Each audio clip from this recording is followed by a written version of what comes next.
لا حول ولا قوة إلا بالله العلي العظيم أعوذ بالله من الشيطان الرجيم بسم الله الرحمن الرحيم الحمد لله الذي دل على ذاته بالذات والذي خلق المشيئة ثم خلق الأشياء بها والصلاة والسلام على أشرف الأنبياء والمرسلين سيدنا ونبينا وشفينا أبو القاسم محمد اللهم صل على محمد وآل محمد وأهل بيته الطيبين الطاهرين المعصومين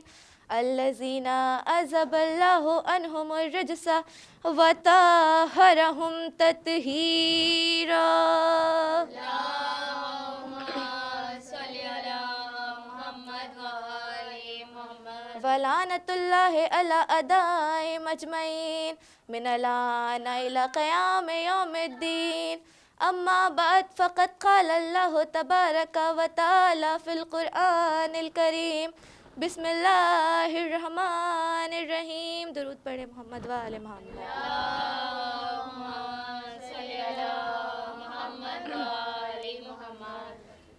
اولاً تو تمام حمد و ثنا، تمام درود و سلام اس پروردگار عالم کے لیے ہے جو رحمان ہے، رحیم ہے، جو دونوں جہاں کا پالنے والا ہے. وہ پروردگار عالم جو ہماری ہدایت کے لیے بارہا نبیوں کو بھیجتا رہا، آخر میں اس نے آخری نبی محمد صلی اللہ علیہ وآلہ وسلم کو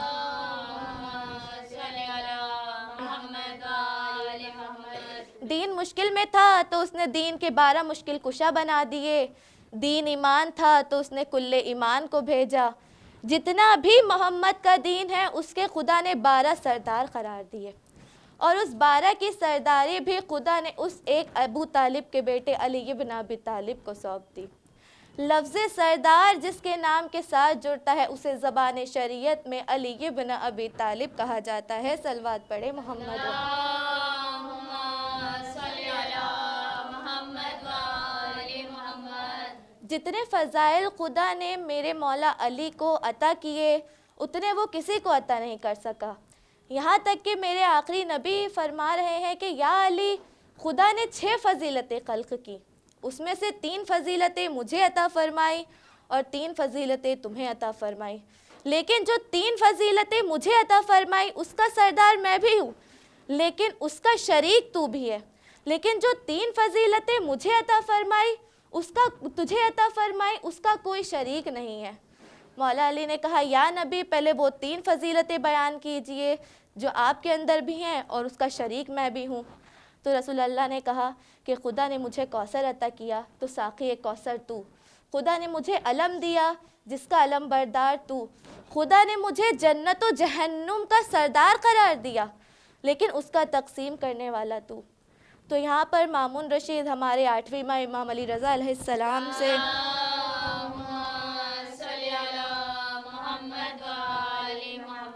8ویں امام سے کہتا ہے کہ یا امام مجھے یہ حدیث سمجھ میں نہیں آتی. امام نے کہا کیا سمجھ میں نہیں آتا؟ تو اس نے کہا مولا اتنی بڑی کائنات ہے اس کا علی کیسے اکیلا تقسیم کرے گا؟ تو مولا نے کہا تو کہے تو میں ایک اور حدیث سنا دوں. تو اس نے کہا جی مولا فرمائیے. تو مولا نے کہا کہ میرا نانا کہتا ہے یا علی حب کا ایمان و قمص کا نفاق.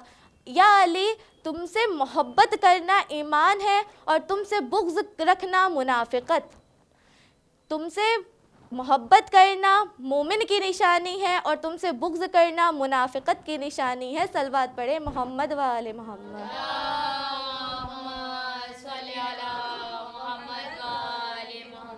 تو یہاں پہ سورہ منافقون میں پروردگار عالم اپنے حبیب سے ارشاد فرما رہا ہے کہ اے حبیب مسجد میں تمہارے پیچھے نماز پڑھنے والے بھی منافق ہیں. اب کیسے پتہ چلے؟ کیونکہ مسجد میں سب مسجد میں نماز پڑھتے ہیں سب لا الہ الا اللہ کہتے ہیں، سب محمد الرسول اللہ کہتے ہیں، کیسے پتہ چلے کہ کون مومن ہے اور کون منافق؟ میں کہوں گی بے شک سب مسجد میں نماز پڑھتے ہیں، سب لا الہ الا اللہ کہتے ہیں، سب محمد الرسول اللہ کہتے ہیں، لیکن جو مومن ہوتا ہے وہ علی ولی اللہ کہتا ہے، یا یوں کہہ دوں کہ میں ذکر مرتضیٰ سے لذت عرفان لیتی ہوں، نظر کی کیفیت ہر ایک پل یہ جان لیتی ہوں، دل مومن دھڑکتا ہے منافق اور جلتا ہے، علی کے نام سے کھوٹا کھرا پہچان لیتی ہوں۔ صلوات پڑھے محمد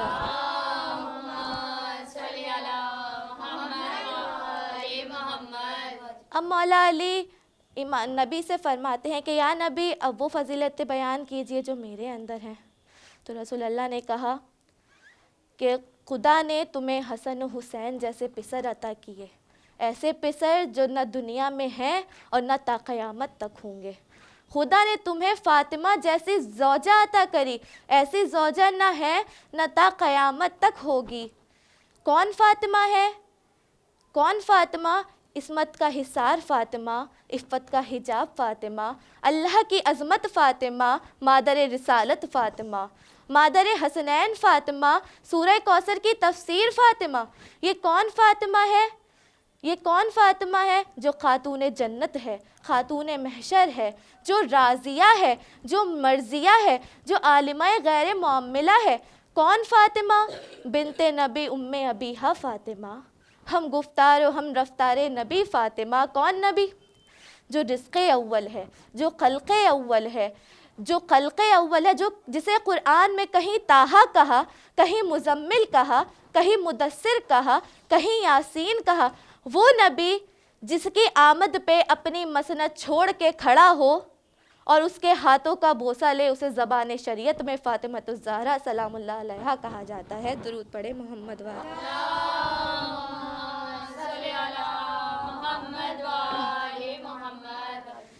بی بی کے فضائل بیان کرنا ہم انسانوں کی وسعت سے بہت بالا ہے۔ کیوں؟ کیونکہ بی بی کے فضائل انبیاء اور عرش معلیٰ پہ ملائکہ بیان کرتے ہیں، اور صرف ملائکہ ہی نہیں، بعض مقامات پہ خدا نے ان کے فضائل بیان کیے ہیں، لیکن پھر بھی کچھ لوگ بی بی کی عظمت سے بے خبر ہیں۔ جو بی بی کی عظمت سے دور ہے، قرآن ان کی طرف کچھ اس طرح سے اشارہ کر رہا ہے کہ ختم اللہ علی قلوبہم وعلی سمعہم وعلی ابصارہم غشاوۃ ولہم عذاب عظیم۔ کیا کہہ رہا ہے اللہ تعالیٰ؟ قرآن میں اللہ تعالیٰ کہہ رہا ہے کہ خدا نے ان کے کانوں پہ مہر لگا دی ہے کہ کچھ سن نہیں سکتے، اور ان کی آنکھوں پر پردہ پڑا ہوا ہے کہ ان کے لیے جہنم ان کا مقدر بن گیا ہے۔ کیا کہہ رہا ہے خدا؟ کہ خدا نے ان کے کانوں پہ مہر لگا دیا اور ان کی آنکھوں پہ پردہ پڑا ہوا ہے، یعنی یہ کچھ سن اور دیکھ نہیں سکتے۔ تو معلوم ہوا کہ یہ لوگ کچھ معلوم نہیں کر سکتے، کیونکہ یہ جان کر انجان بنے ہوئے ہیں۔ تو میں کہوں گی ذرا روز مباہلہ نصارہ کی قوم کو دیکھو، جو دشمن دین ہو کر بھی فاطمہ زہرا کے فضائل پڑھ رہے تھے۔ تم محمد سے محبت کرنے کا دعویٰ کرنے والوں، محمد کی حدیث پر عمل کرنے والوں، کیا بھول گئے؟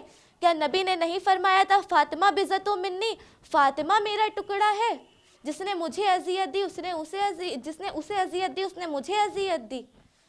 کیا بھول گئے؟ کیا نہیں فرمایا تھا محمد نے کہ فاطمہ میرا جز ہے؟ بعد رسول وہ ظلم ڈھائے ہیں میری بی بی پر کہ بی بی اپنے بابا کی قبر پہ جاتی تھی اور ایک ہی بات کہتی تھی، بابا صبت علیہ مصائب لونہا، صبت علیہ میں سر نہ لے آلیا۔ بابا آپ کے بعد مجھ پہ وہ ستم ڈھائے گئے کہ اگر دنوں پہ پڑھتے تو سیاہ راتوں میں تبدیل ہو جاتے، اور اگر پہاڑوں پہ پڑھتے تو پہاڑ ریزہ ریزہ ہو جاتے۔ بابا آپ کے بعد یہ ظالم میرے در پہ آ گئے، میرا در جلا ڈالا، میرے محسن کو شہید کر دیا۔ ہاں کنیزان سیدہ بی بی کی شہادت ہو گئی۔ جناب فضہ اور جناب اسما نے جب دیکھا کہ بچے گھر میں آ رہے ہیں تو انہوں نے اپنے آنسو صاف کیے، حسن و حسین سے کہا، بچوں پہلے کھانا کھا لو۔ پہلے کھانا کھا لو۔ تو بچوں نے کہا فضا کیا آپ نے ہمیں اپنی ماں کے بغیر کھانا کھاتے دیکھا ہے؟ ایک بار فضا کے آنسو بہنے لگے۔ دونوں بچوں نے بی بی کے حجرے کے اندر قدم رکھا۔ کیا دیکھتے ہیں کہ بی بی کا جسم مطہر پڑا ہے۔ دونوں نے اپنے عمامے اتارے۔ کہا اماں آپ ہمیں چھوڑ گئیں۔ فضا نے چاہا کہ بچوں کو دلاسا دیا جائے۔ بچوں سے کہا بچوں جاؤ علی کو بلا لاؤ۔ مولا علی مسجد نبوی میں تھے۔ دونوں مسجد کے اندر داخل ہوئے۔ مولا علی کے گلے میں باہیں ڈالیں، کچھ کان میں کچھ کہا۔ خدا کا شیر ایک چیخ مار کر رویا۔ کسی شخص نے کہا مولا کیا شیر بھی رویا کرتے ہیں؟ مولا علی نے کہا آج مجھے فاطمہ چھوڑ گئیں۔ مصائب رک کے ایک جملہ کہوں گی۔ مولا علی نے خیبر کا در اکھاڑا، نہیں کہا میری کمر ٹوٹ گئی۔ مولا نے مرحب حارث انتر کو مارا، نہیں کہا میری کمر ٹوٹ گئی۔ آج مولا نے مسجد کی دیوار پکڑ کے کھڑے ہوئے اور کہا خدایا آج میری کمر ٹوٹ گئی، خدایا آج میری کمر ٹوٹ گئی۔ ہاں کنیزان سیدہ مولا علی گھر میں آئے۔ بی بی کی کچھ وصیتیں تھیں، انہوں نے وصیتوں کے مطابق بی بی کو غسل و کفن دیا۔ کہا فضا جاؤ میرے بچوں کو اطلاع کر دو کہ جا کے اپنی ماں کا آخری دیدار کر لیں۔ مولا حسن آئے، ماں کے جنازے سے لپٹ کے رونے لگے۔ کہا اماں آپ کے بغیر دنیا اندھیر ہے۔ شہزادی زینب اور شہزادی ام کلثوم آئی۔ مولا علی نے سب کو دلاسا دے کے ماں کے جنازے سے دور کیا، لیکن ایک مرتبہ کیا دیکھا کہ حسین نظر نہیں آتے۔ تو کہا فضا حسین کہاں ہیں؟ فضا نے کہا مولا حسین کہتے ہیں کہ وہ فقر مریم ہے تو میں فقر عیسیٰ، جب تک ماں نہیں بلائیں گی میں نہیں آؤں گا۔ ایک اس صدا کا سننا تھا کہ بندے کفن ٹوٹے، 2 ہاتھ برآمد ہوئے۔ کہا حسین آ میرے سینے سے لگ جا۔ حسین کا سینے سے لگنا تھا کہ جبریل نازل ہوا، کہا یا علی حسین کو ماں کے جنازے سے دور کرو۔ اللہ کہہ رہا ہے کہ فرشتوں نے آسمان پہ عبادت چھوڑ دی ہے۔ مولا علی نے مولا حسین کو ماں کے جنازے سے الگ کیا۔ میں کہوں گی مولا آج آپ نے مولا حسین کو ماں کے جنازے سے محبت سے دور کر دیا، ماں کے جنازے سے دور کر دیا، لیکن ذرا کربلا کا رخ کریے، 4 سالہ یتیمہ ہوگی، یہی حسین کا جنازہ ہوگا، لیکن اس کے سر پہ کوئی محبت سے ہاتھ رکھنے والا نہ ہوگا، بلکہ اسے اپنے بابا کے جنازے سے کبھی تازیانے لگا کے، کبھی درے لگا کے، کبھی تماچے لگا کے باپ کے جنازے سے جدا کیا جائے گا۔ انا للہ و انا الیہ راجعون۔ سیعلم الذین ظلموا ای منقلب